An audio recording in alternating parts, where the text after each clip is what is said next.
One of the biggest misconceptions is that blowing up, going viral equals money in the bank. But is that not usually the case? While a viral long-form video on YouTube, not a short, could get you a couple $1,000s. Virality on Instagram or TikTok is just gonna bring you in a whole lot of hate comments and a bunch of new followers if your content resonated, which is cool, but has nothing to do with money. But just because most people's lives don't change in the face of a surprise viral video, that doesn't mean that this spike in attention can't be leveraged for long-term success, with the right strategy though.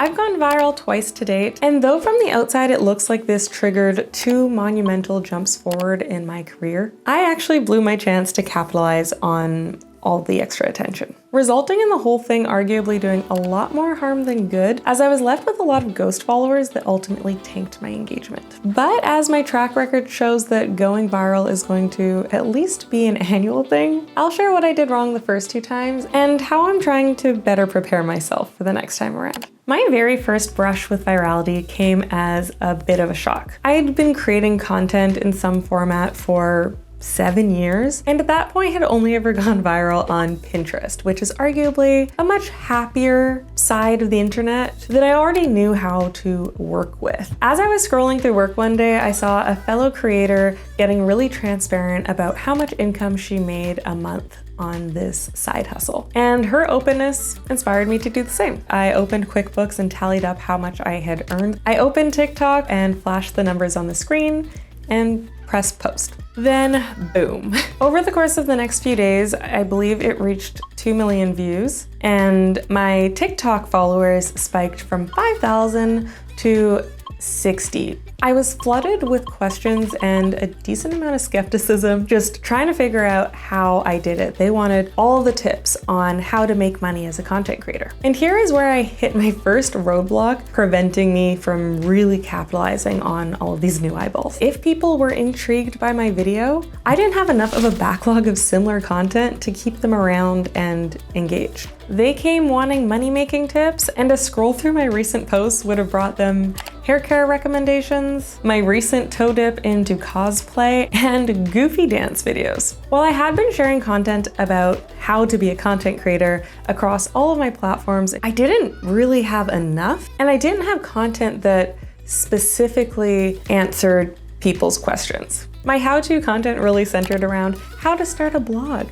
how to leverage Pinterest, and what people really wanted was, how are you getting so many high-paying brand deals? And at the heart of it, my platforms were for hair, beauty, and lifestyle content. And so suddenly I was on beast mode trying to fill the void in an attempt to create a flow from that viral video into others. I started by making response videos, trying to answer the most asked questions in the comments. I also launched this YouTube channel, Creating with Kea, and tried to pump out long-form videos that had the space to really dive deep into the topics. But ultimately, it felt like I was trying to plug 100 holes in a sinking boat, one video at a time. Every single moment that somebody found me through that viral video and couldn't find any similar content on my page was a moment lost, a moment too late. And so to better prepare for next time, I focused on building out a strong foundation of resourceful content. I included content creating tips as a fundamental pillar in my Comfy Girl with Curls brand. This meant that I was devoting as much attention to it as I was the other topics on my platforms. But while this seemed like a really solid plan, including content creating tips as a pillar on Comfy Girl Curls was quickly indicative of another problem. Even though people seemed to be responding to the content creating tips that I was posting, my overall engagement rate wasn't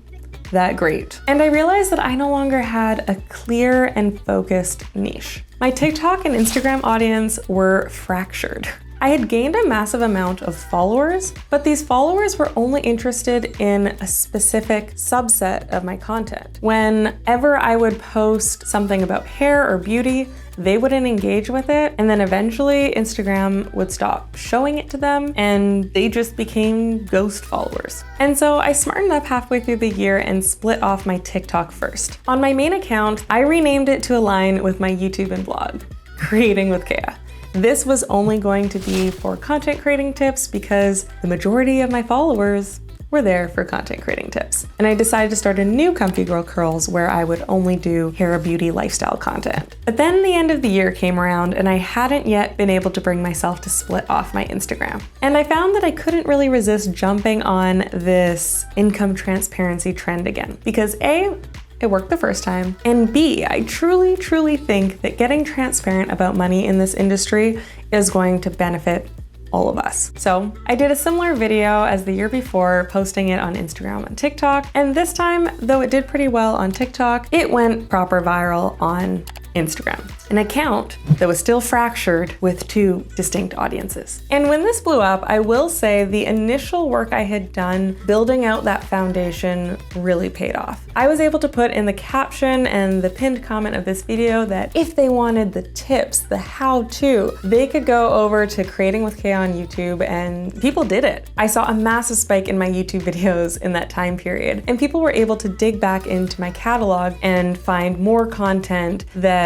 would educate them on the topic. So that was a success. But I did definitely feel like, okay, you should have split your account before posting that, because now you have 5,000 new followers that just want money-making content, and it's gonna be hard to get them over to your new account when the time comes. And that's exactly what happened. I did start a fresh new Instagram account, Creating with Kaya. I talked about it on Comfy Girl Curls, but in that time between doing so, I had already posted a bunch of like lifestyle content, I had brand deal content due, and I think I had already lost their attention. And by the time I was announcing my new dedicated Instagram, like 500 people hopped over. This algorithm, man, it hurts. I did even try to like repost that viral video on my new Instagram account, but by that point it had already reached like 2.5 million on Instagram. It had already reached its core audience. Like, who was it gonna show that to again? Alas. And so now as we're getting close to the end of 2023, I'm probably going to do this trend again. Gotta keep with tradition, right? I do think it's going to be the last time I make a here's how much I made video. More on that another time. But ultimately, I've just been sitting here thinking, like, how can we make the most of it? And what else did I maybe not do the best the first time around? Well, yes, I was able to funnel a lot of views from my Instagram over to YouTube. At the end of the day, those are still just views. That's not money.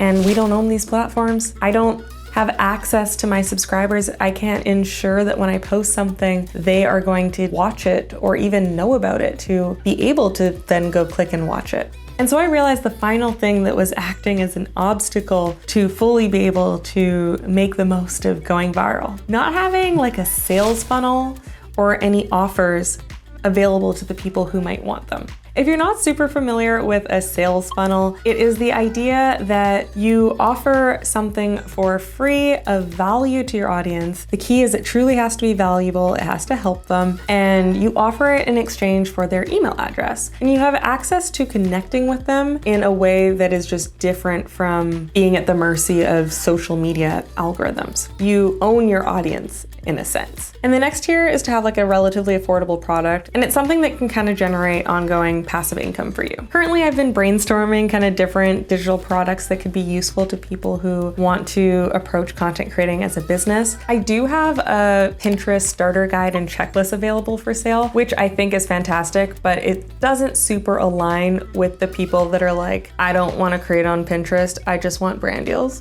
Even though in my head the two are connected, but I digress. And the third part of the funnel is usually like a higher paid offer. It might be like this massive guide for how to do the thing that people are wanting to achieve. It could be a course. We see lots of courses right now done well and done poorly. Or people might be offering like one-on-one calls. And while I have started doing one-on-one calls, I absolutely love it. Feedback has been really awesome. It takes a lot of time, and I truly think that if people just binge watch my YouTube channel, they'll have like more than enough information to be able to be successful. But I also recognize and have been told that people would rather pay me to just talk to me instead of like spending tens of hundreds of hours watching YouTube. So all that to say, in preparation of my next viral video, I'm just kind of finally working on what this funnel looks like. And I just want to make sure that in creating a viral video, I'm not losing the opportunity to connect with the people that want to connect with me and that might get lost in the algorithms afterwards. And of course, not everything always has to be about like milking the opportunity, but I do find that going viral can be actually like quite traumatic. I talk about it in this video here, And so like, I just feel at the very least, for all of that like entertainment or inspiration or whatever it is you're offering that like resonated so much with people to the point that it went viral, like we need to cover like the personal damages to like our mental health and anxiety. If you can do so by like creating something and selling something that people are actually looking for, why not? Of course, this is all really, really specific to my own experience with going viral, but I think that there's a lot that can be taken from it. And we'll see whether or not I manage to implement a proper funnel and whether or not my income report goes viral this year, because maybe it won't, and all this is for nothing. Thanks for watching, and until next time.